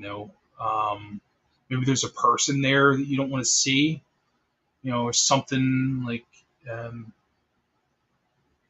you know, It could be focusing on, so do.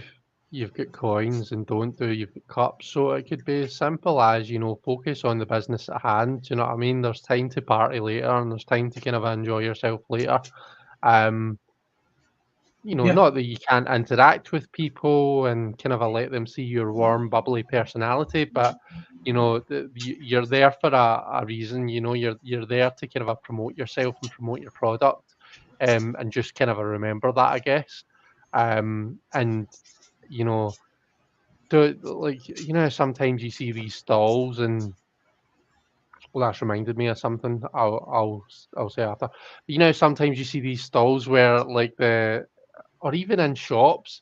I remember going into a shop looking for a fountain pen, and I think I was waiting about I was like there was only two people in the shop, or three, including the person that behind the counter.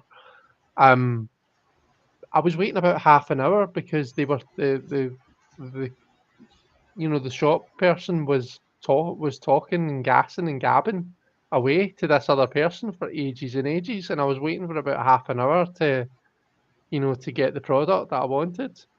Um, and I mean, I got half an hour to kind of a browse about and look at cool pens, which was fine. But I just remember thinking, like, gosh, like that I think that person could maybe be doing with remembering that they're there to sell a product and maybe not just chat away. yeah. Um, I don't know. So Regina Um, says but that she thinks that she knows what the Three of Cups is. She says she was thinking about trying to share her table with a friend, but the devil ah, suspect anything that's not stated is no good. You know what's funny? So yeah, exactly. Like a lot of times when I'm in a situation, I'm not afraid to say I don't know what a card means if it doesn't make sense to me. I'd rather do that than say, something that's not true. Because like a lot of times I find when I'm reading for somebody, when I do that and I ask them what I think what they think it means, and I just kind of give them a little. There's always something that they mm, like a lot of times that happens where there's something we don't know about that's going on that they're like, wow, and sometimes it ends up being the best part of the reading. Sometimes it's like a yeah, mind blower. You're like, and that's why it's like Vincent Pedici always says, trust your gut. Like if you want to say something in a reading, say it because a lot of times it'll pay off like at the end. So mm, I don't know. It's kind of what I did there, but like because it just wasn't making sense to me. I'm like, okay, this is a very social card, and yeah, collaborations, sharing, and then yeah, don't share that table. Don't share the mm, table. That's that's the advice. so, um, don't put fun over business. That's how I read it. Don't get distracted by the fun environment. Don't drink your profits, says Joe. Or using all your money to buy stuff from other stalls. Um, That's I true. know what you're That's good. talking about, Chris. I get annoyed in stores. Annoyed with that in stores. Yeah. Well, yeah. What I was going to say, it's actually really funny that you just mentioned Vincent Petici because um, he's just put up a video of him at the oh god, what's it called? It's like um an event thing that the Theosophical Society thing that he's a Yeah. part of put on. Um, I've watched maybe like half of the video this morning, and I'm going to watch the other half either later on today or tomorrow. But it's like he's got a stall at it and he's doing readings and stuff. And it's a really good video, so it's really good. Yeah. Check it out. Yeah, he loves his fairs, man. He's always at an Yeah, event. I need to do a couple fairs. I feel like just for the fun of it. I feel like yeah, I would I would enjoy love that. to as well. Yeah, It's a shame we're not closer by, or we could I combine know we could do it forces and do one together. together, couldn't we? How good would that be? Yeah, it would be nice. Yeah. I have too many Um, friends abroad. same. Uh, I love it when salespeople are friendly and attentive, but not over friendly. I don't want, don't want them in my business. Oh, Robin, I could just imagine you saying that. That was why I started laughing. Well, that's a good point actually, because in I hospitality, we know. used to call it bending their ear. You want to bend the person's ear. Like you want to be friendly, but like good service goes like unnoticed almost. It's like Like, Yeah. I hate that. Like, if I'm not in a mood to talk to somebody, I'm like, I mean, God knows what. Like, it could be like the worst day ever, and you go in, and then you have like you're in the supermarket or something or somewhere, and they keep asking you and asking you questions. So, like, listen, I don't want. No offense, but I don't want to talk to you right now. It's kind of like Yeah. that. So, I feel you, Robin.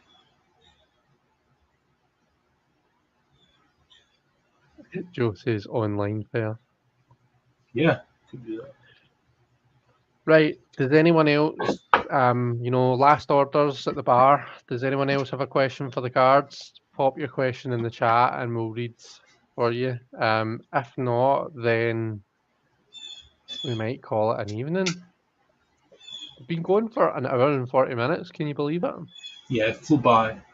It's really fun, Chris. I was really happy to be on here today. It was like the perfect thing because I didn't really have much to do, and I haven't really spent much time with you lately or talked to you. We've both been very busy and I doing our know. thing, but it's good to connect with you and I do know. this. It's been great to catch up. Definitely.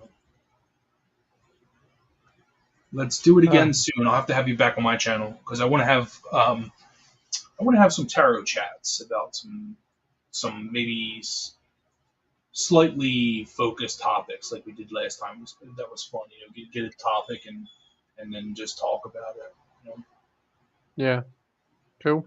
That sounds like a plan. Um, Right, we've got Joe's popped another question in the chat. So we will read for Joe's question. And then, Justin, I will get you to tell all the lovely people in the chat about anything cool that you've got coming up, either on your Cool. channel or just with you in general. And then we can bring this to a close. Yes. So Joe's question is, where is this creative writing going to lead? Where is this creative writing going to lead?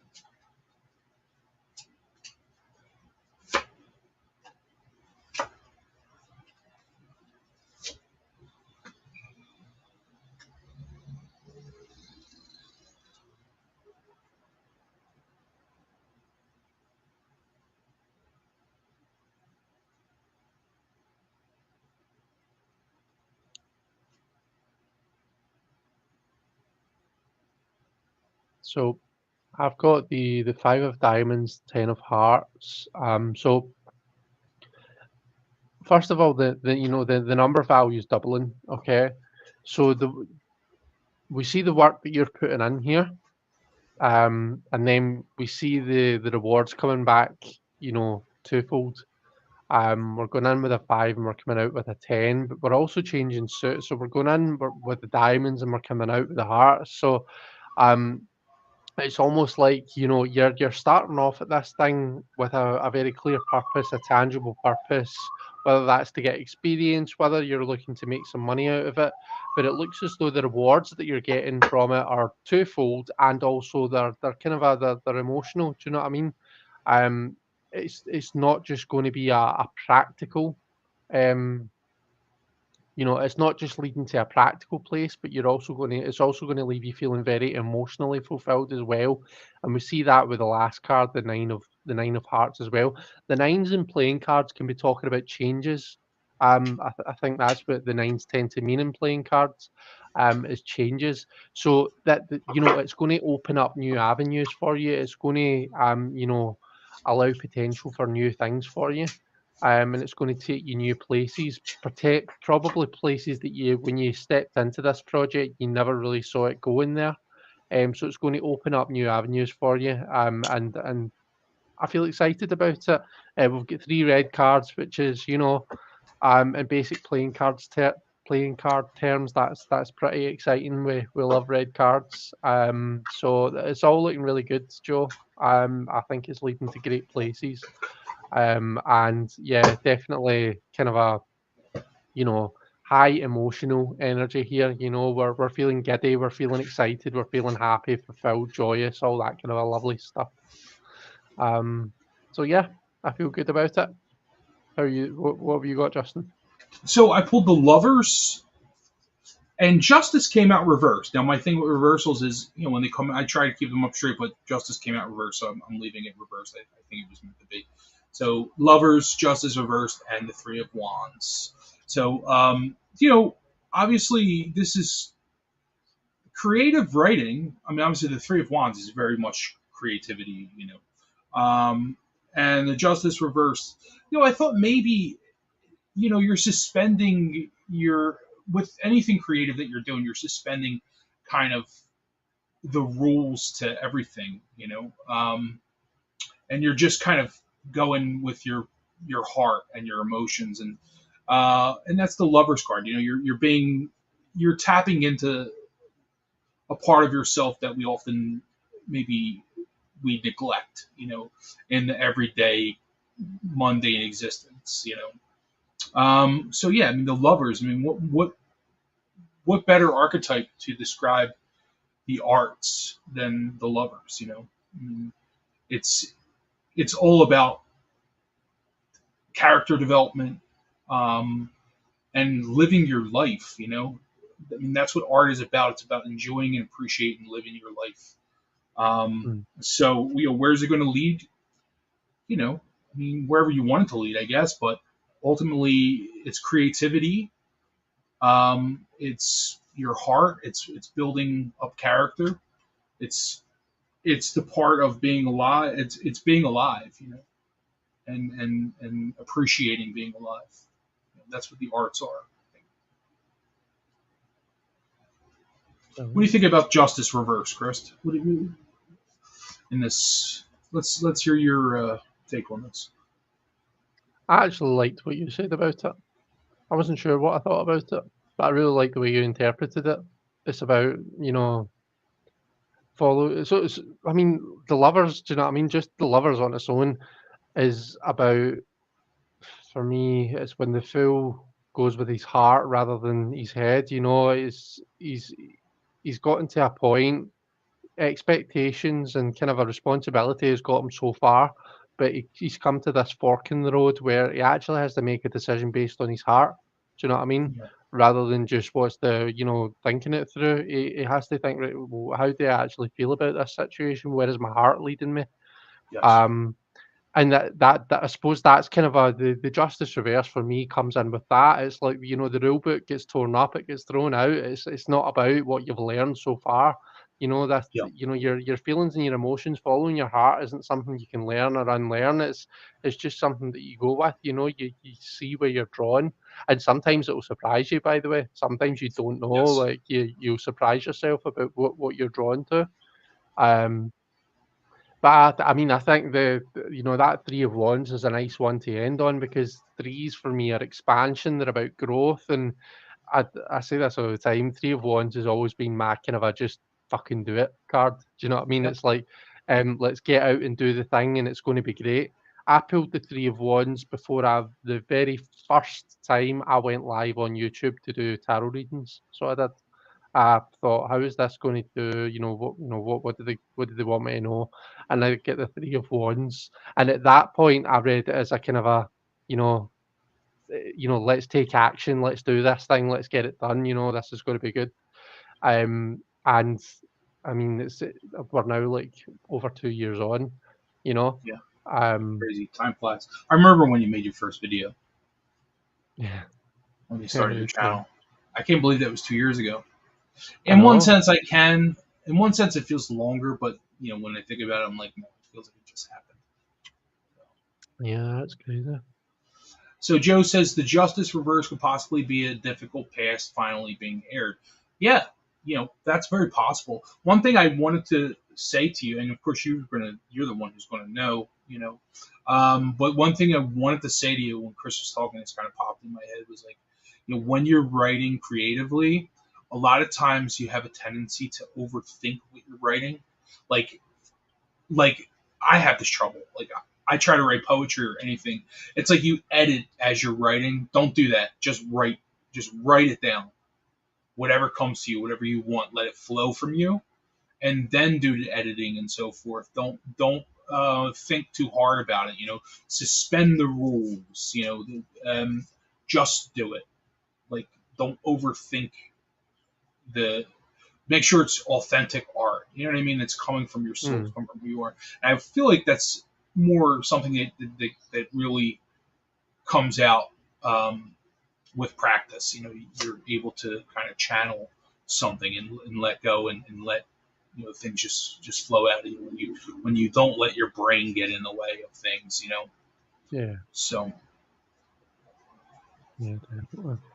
I want to say hi to our lovely Deanne who's popped in hello, to say lovely hi.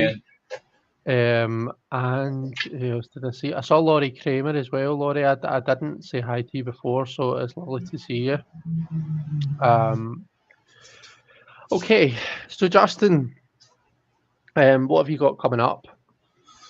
Um, so while I mentioned that we were going to have some chats, I've been really not making like a whole lot of videos lately. I'm going to Yeah. start now that the fall's here. I've taken a bit of a summer break, but I don't know, I just haven't like I have videos that I want to make, but I just haven't really had it in me to make them. Mhm. But I don't think that my channel, like, I like doing videos when I want to do them. Like, I don't feel the need to put them out constantly, although I should probably do it more regularly than I am now, which hopefully I'm going to do. But what I have planned is more interviews, conversations with people. The Titans of Tarot has been put in the freezer for the time being. I'm going to come back to it. It's just that I want to focus on some other things, and I want to do some paper crafts too, like share some things about card making. I'd like to maybe help people learn a bit on how to print their own cards if they want to, and um, you know things like that. So that'd be fun, and yeah, just I want to do more tarot content, like reading content. I'd like to do some videos where I talk about my reading method more. That's one of my goals for the next year. So card making, a little more reading type oriented content, and some cool interviews. That's really it. That I plan. So, Nice. how about you? What do you have planned, Chris? Not a whole lot.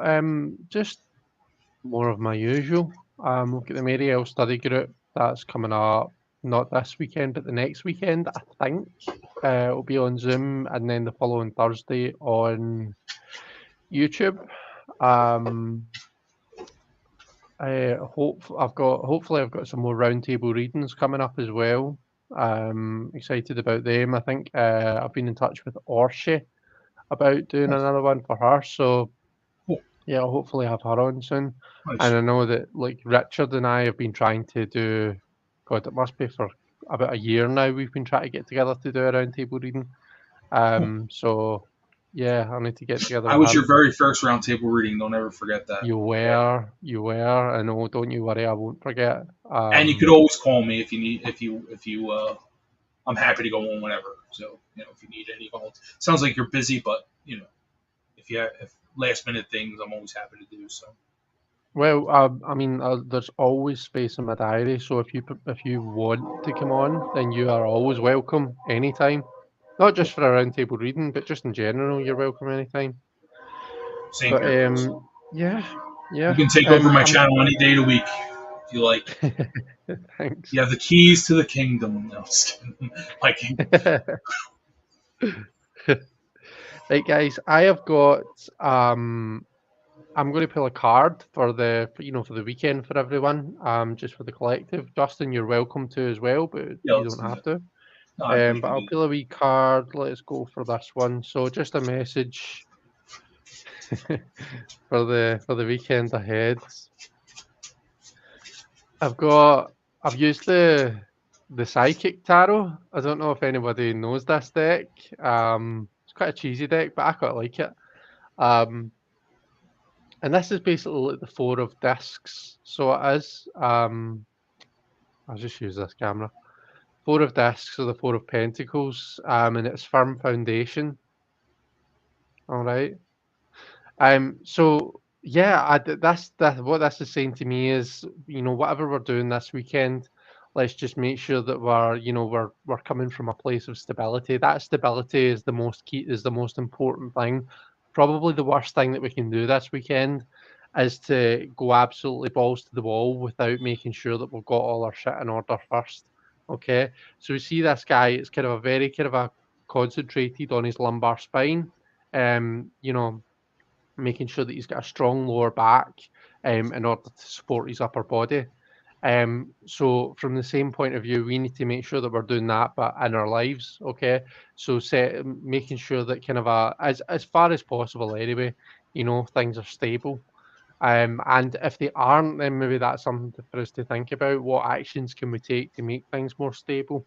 So maybe this is about finance, and we need to um, you know, maybe try and save more or think about how we can manage our finances differently in order to just be kind of putting something a bit extra away.